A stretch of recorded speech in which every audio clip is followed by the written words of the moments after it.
Hello and welcome to Quilt Addicts Anonymous. I'm Stephanie Soebbing. Today I'm going to show you my thought process for going through and picking out fabrics for a quilt.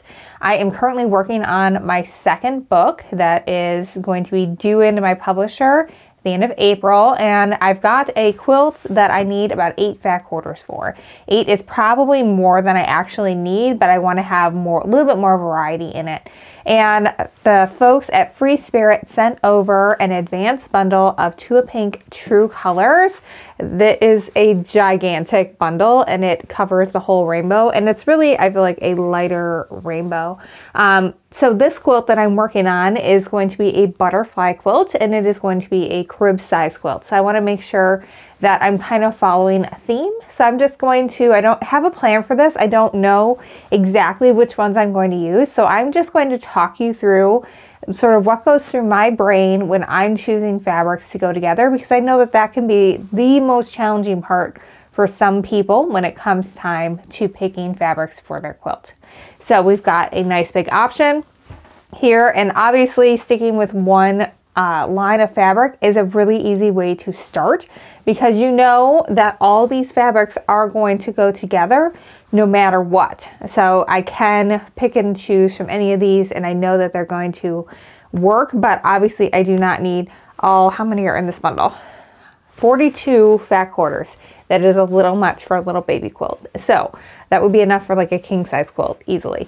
So what we're going to do is just get this apart, and then I'm going to sort of talk you through and we will get it going. All right, so I've already pulled my fabric here. This is Tula Pink Glacier. It's the Tula Pink Solids that she has, and it is a very light mint. And I really like that as a background. We use it on the Cross Your Heart. And I like it because it's not white. It's a nice soft color. It could go either way as far as gender goes, but it, you know, just gives you a tiny little bit of color without being too overwhelming. And then it also gets away from gray, because gray, I love gray. I use it a lot in my own home decorating, and I have a gray and black quilt on my own bed. But for a little girl baby quilt, I want something that has a little bit more color. So the mint is perfect for that, this glacier color. All right, I'm going to start by just laying these out kind of by color. They're already in color order here, but I want to kind of separate my purples from my grays and so on. That way I can kind of hone in on a few colors that I like and want to use in here. When I used to collect, before I was an official designer, I would collect fabric for a while in a couple of different colorways, knowing that I wanted to do like a pink and purple quilt, for example. And so I would just collect fat quarters until I felt like I had enough, until I had at least 20 that I really liked. And then I would just go through it and decide which ones I wanted to put in there from that. And that didn't necessarily mean that I used all of them, but it would mean that I used a lot of them. So that's a really good way to start, is kind of by going that route. So this one I've got kind of my blues and teals. These are purples, and obviously, you know, they're not all exactly purple. There's orange in that one. And I've got some grays over there. We'll now go into our greens. And none of these fabrics are out yet, by the way. You can get them, I believe, starting this summer. I will confirm that and put the info in the link below. And I definitely did figure out a way to use all of these in a bigger version of the quilt, but then I was like, you know what? This is gonna work really cute as a little baby quilt, and it will be a lot less work for me to get it together as a baby quilt.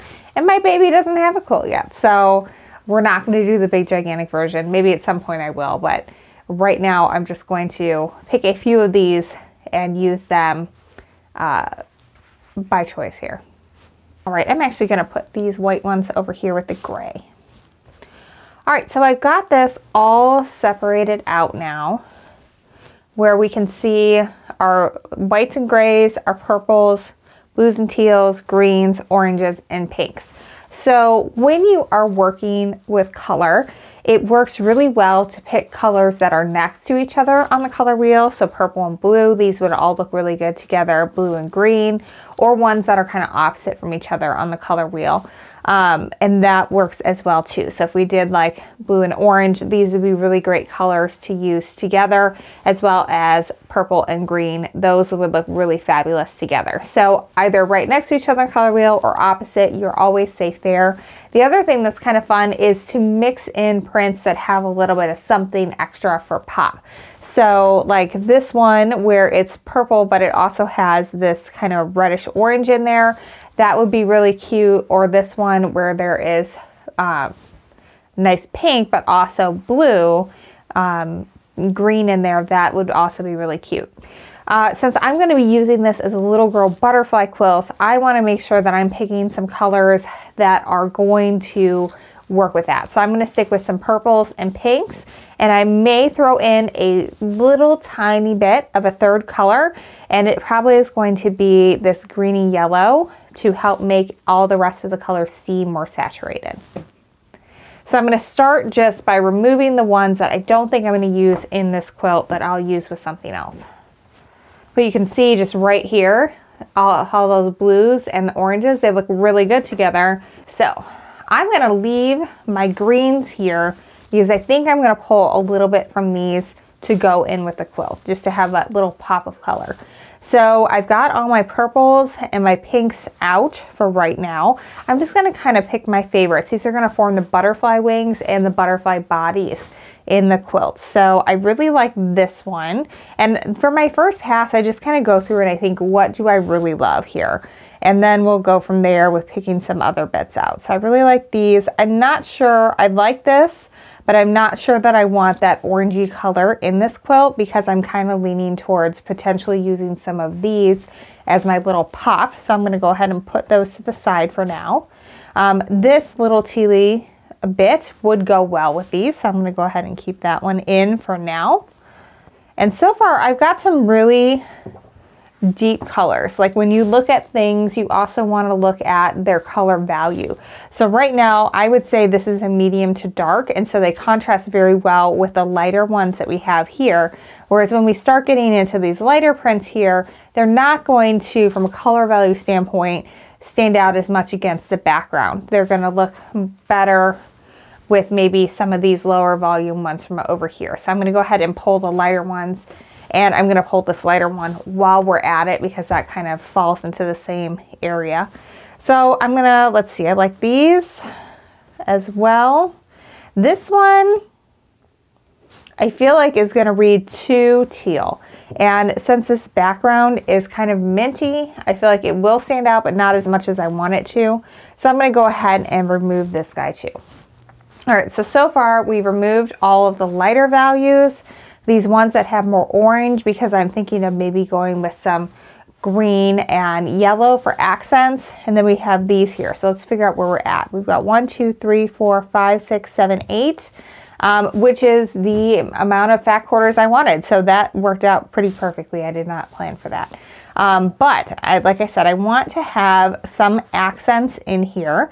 So what I'm going to do now, I'm going to kind of fan this out into a circle so I can see it a little better and kind of envision what it's going to look like as a whole quilt. All right, so I'm liking how this looks. We've got some nice contrast here between the background. This little darker teal looks nice against the mint. I'm going to still take a look at some of these and see what we can perhaps mix in as some accents here and there. There's nothing wrong with the pattern calls for, say, 8 back quarters. If you put in 10 or 12 to sort of give yourself a little bit more variety, that's always a good thing. All right, so this one could be fun as a nice pop, as well as this one because it has several of the different colors in it that are going to help bring out those little bits. Let's see, those are more teal. Maybe this one is definitely going to read more green than yellow. And I think I'm going to pass on this one because I really am liking these, like, don't want to say puke green because they're not puke green, but like the more of the hotter colors than this one here. Although it definitely does go, I want it to be more of like that hot contrast instead of, you know, a little bit more calming. And even this one, as I'm looking at it with it, I feel like these two are going to be better to slip in there than this one because they're going to form just a little bit more contrast there. All right, so I'm also pulling a few of these teals to pop in there as well, just to give it a little bit of something extra, a little bit more color, because we do see that in this print and in this print, and we're gonna see our background. I don't really want any of the super dark blues. I feel like that would be better off in a different quilt, and I don't want any of the oranges at this point. I think I just want to stick with some of these guys. All right, so I feel like this print is not speaking to me as I look at it as a whole. And I'm also going to pull these two prints as well, because when I think about how this is going to be butterfly wings, I want them to have really interesting texture in there.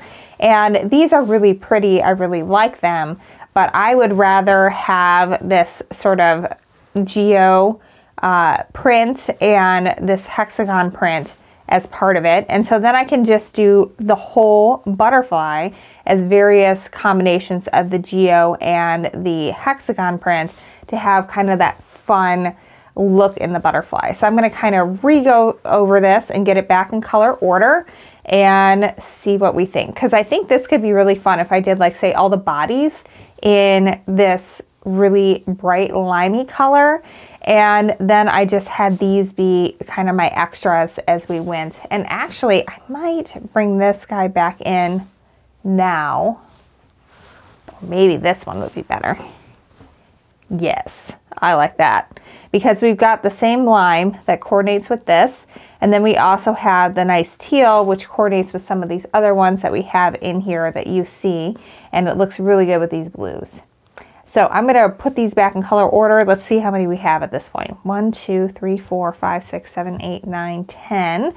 I think that'll be great, because then what I can do is I can use these ones here, kind of my warmer colors or cooler colors here. So I can use my cooler colors as my wings, and then I can use these pops as my butterfly bodies. I think that would look really, really cute. All right, so I told you at the beginning that I had zero plan for this and that I was just gonna kind of see how it went. And so what I want to do, I'm totally going back on not having all the colors in here and just going with two. Because the other safe thing you can do is just have the whole dang rainbow in there. So I'm going to go ahead and I'm going to pull back some of these from the orange section and pop those in there too. I think that that is missing at this point in order to make this work. I think I still will probably use these only as my body so that I've got a constant where that really hot color is in the center of the butterfly, and then the wings can just be all manner of different combinations.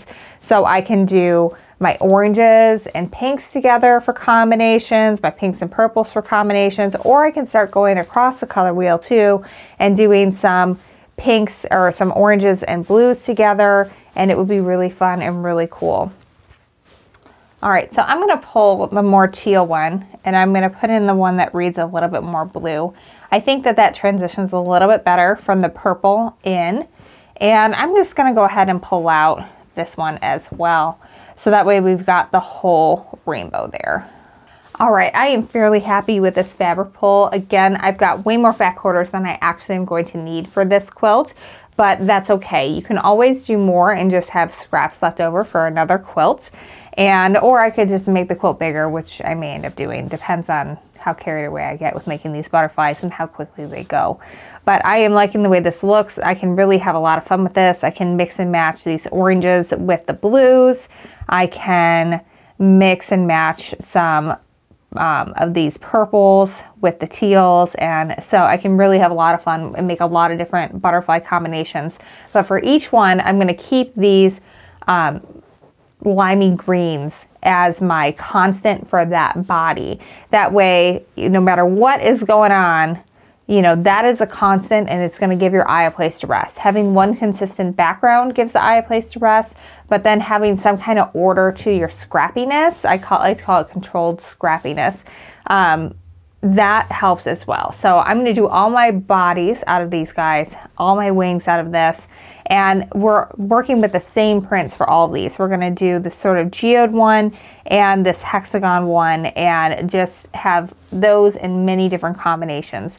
Probably when I do the butterfly wings, I will make sure that we always have one of each when they're going on there. So like one geode and one of the hexagon. That way it's just a lot of visual interest going on, and we can make it fun and funky, but still have enough content to make that work. So that's how I do a fabric pull. I didn't succeed very well at limiting myself to just 8, but I feel like this is going to be a stronger quilt in the end by giving it a little bit more of a rainbow color variation. Obviously, we didn't use everything because we've got 1, 2, 3, 4, 5, 6, 7, 8, 9, 10, 11, 12, 13. We have 14 fabrics of 42, so I limited quite a bit. We have more than we need though, and that's okay. We'll still have a good mix. We'll be able to get the whole rainbow, and we've got some control to it so it doesn't look like your entire stash just threw up on your quilt, because that's not very good. But this is going to look fantastic, and I'm going to start cutting and sewing this guy together, and we'll update you, of course, as the book comes out. But it should be coming out and to you in the fall, but we'll open up pre-orders before then once we get a little bit closer to that date. So get excited for that. I hope this helps you go through my brain. Again, it really was just a very stream of consciousness. Here's what goes through my brain when I pick out fabric. And hopefully that helps you go through your stash and pick out some fabric. Now, if you have trouble with this, we have a stash club for you. It's called Stashing with Stephanie, and every month we send you 12-pack orders for the price of 10. And then you also get a coupon code for $10 off a $20 purchase, or you can get 25% off your order if that ends up being a better deal for you. We will put out a new pattern to go with that month's fabric, so give you an idea of what you can do with it. You don't have to do it, but it's a possibility for you. And then also you get access to all our previous Stash Club patterns as well. It's over a $200 value at this point just for signing up. And so that way you can build your stash, you can get your new coordinated fabrics every month. You can get a project idea, and then we offer finishing kits too. So if you really like it and you like that month's project, you can pick the size quilt you want, and we'll send you what you need to complete it. That's called Stashing with Stephanie, and you can sign up over at shop.quiltaddictsanonymous.com. Again, this is Tula Pink True Colors. Thank you to Free Spirit for sending that over early. I'm excited to get working on this and get it in our book that is coming out. But again, this won't be available until a little bit later this year, but you can get excited about it now. We do have Tula's latest line, Homemade, in our shop, and we've got pre-cuts available and quilt kits with that as well. Thanks so much for watching. I hope this was helpful, and until next time, happy quilting.